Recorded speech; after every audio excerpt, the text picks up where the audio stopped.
Faly miarabantsika tsirairay avy indray atratra ity latsinainy maraina fa enin'ny volana novambra ity ary manona fahasoavan'ny tompo amintsika tsirairay avy izay manaraka izao fandarana izao. Alohan'ny dirantsika ny amin'ny mofinaina an'io dia vavakisika. Any malala tsara indrindra mbola misaotra anao indray ny amin'ny tombontsoa lehibe izay omenao anay tsirairay avy. Omenao tombon'anjara amin'ny fofinaina mavelona indray izay amin'ity anio ity. Nitahinao manokana ka tratrizao anio izao. Mangataka aminao mba ho eto anilanay, hianatra ny teninao izahay dia aoka izany. Hitondra ny soa indrindra eo amin'ny fiainanay tsirairay avy. Anaran'i Jesosy, amen. Lohaten'ny mofinainantsika androany dia manao hoe lehilahy ory. Lehilahy ory. Nalaina amin'ny Isaia, toko 7:17. Manao hoe natao tsinotsinona sy ny lavin'ny olona izy. Lehilahy ory sady zatra ny fahoriana.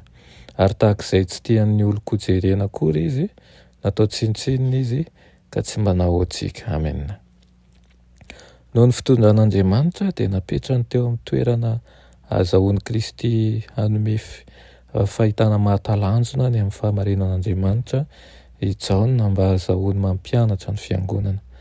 No heverin'ny fahavalon'ny fiangonana fa rehefa nandefa ny Jaona ho sesitany izy dia angina tanteraka ny feon'io vavolombelona mahatokin'Andriamanitra io.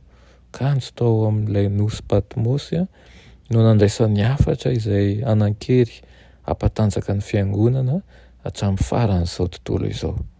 Na dia tsy afa-tsy eny amin'ny asa mahatsiravina nataony azy ireo izay nandefa ny Jaona ho sesitany, dia fitaovana teo am-pelatan'Andriamanitra kosa izy mba hahatanteraka ny fikasan'ny lanitra. Tamin'ny andro sabata no nisehoan'ny tompon'ny voninahitra tamin'ilay apôstôly. No tandreman'ny Jaona tanteraka tokoa ny sabata tao amin'ny nosy Patmosy. Hoy ny ten'Andriamanitra manao hoe voatsinjo ny fanahy tamin'ny andron'ny tompo aho izy ka nahare feo mahery teo hivoaka toy ny feon'ny trompetra nanao hoe izao ny voalohany sy farany. Dia nitodika aho nizahan'ilay feon'ny teny tamiko. Ko rehefa nitodika aho dia nahita fanaovan-jiro volamena 7 ary teo afovoan'ny fanaovan-jiro dia nisy anankiray tahaka ny zanak'olona. Nandray fitahiana safoninoka io mpianatra malala io. Efa hitany teo aloha ny fahorian-tsaina nahazo an'i Jesosy ary nanatrika ny tolona nataony teo amin'ny tanimboly Getsemane izy. Raha nipotrapotraka tamin'ny tany ny rà tamin'ny hatsembohany. Hitany izy nokapohan'ny miaramila Rômanina nampitafiany lamba jaky ho fanarabiana azy ary nosatrohana tsilo ary nombona tamin'ny hazo fijaliana. Tombontsoan'ny Jaona nahita indray ny tompony izao kanefa manao ahoana kosa ny fiovany. Tsy ilay lehilahy ory sady zatra ny fahoriana intsony ka nesoina sy nafon'ny olona fa indro kosa izy manao fitafiana mamirapiratra ary ny feony toy ny fiorjoan'ny ranobe. Ary mitana kintana 7 teny an-tanany ankavanana izy ary ny sabatra maranitra 2 lela nivoaka avy teo am-bavany ary ny tarehany dia tahaka ny masoandro mamirapiratra amin'ny heriny.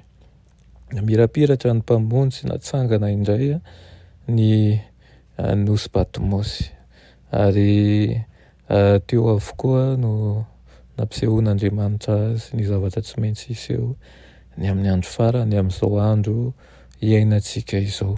Tsy lehilahy ory intsony fa ilay lehilahy be voninahitra sady miahy sy mitondra ny fitahiana ho an'ireo zanany rehetra izay manaiky sy miaiky azy ho tompo sy mpamonjiny. Raha fitenina ny mofinainantsika androany dia ireo le Kristy izay no heverin'ny olona fa vita hatreo ny mahakasika azy. Lehilahy ory izay norabiany ireo miaramila sy nosatrohan'ny tsilo dia tsy tahaka an'iny intsony ireo nihitany Jaona tao amin'ny fahitana hitany fa nanome hery azy satria amin'ny matompo ny tompo sy mpanjakan'ny mpanjaka no nisehoany teo amin'ny Jaona. Dia tahaka an'izany ihany koa no hisehoany amintsika amin'ny mahampanjaka ny mpanjaka sy tompon'ny tompo.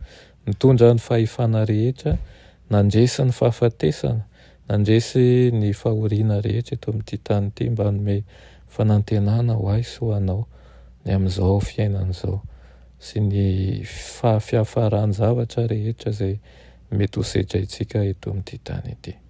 Amen.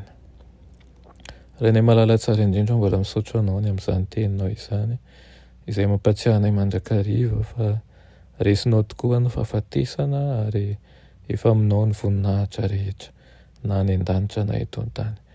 Fa dia ampio izahay amin'ny alalan'ny fanainao masina mba hitombo hery andrainao isan'andro isan'andro ary koa atsapa fa eo anilanay mandrakariva ianao amin'ny hery rehetra zay anananao ka tsy tokony hisy zavatra zay atahoranay ny amin'izao fiainan'izao.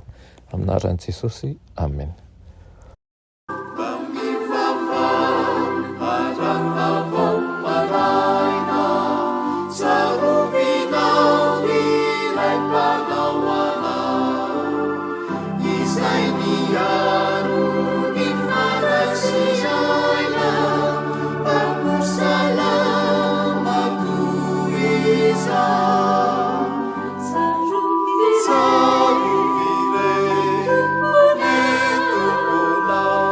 Miaro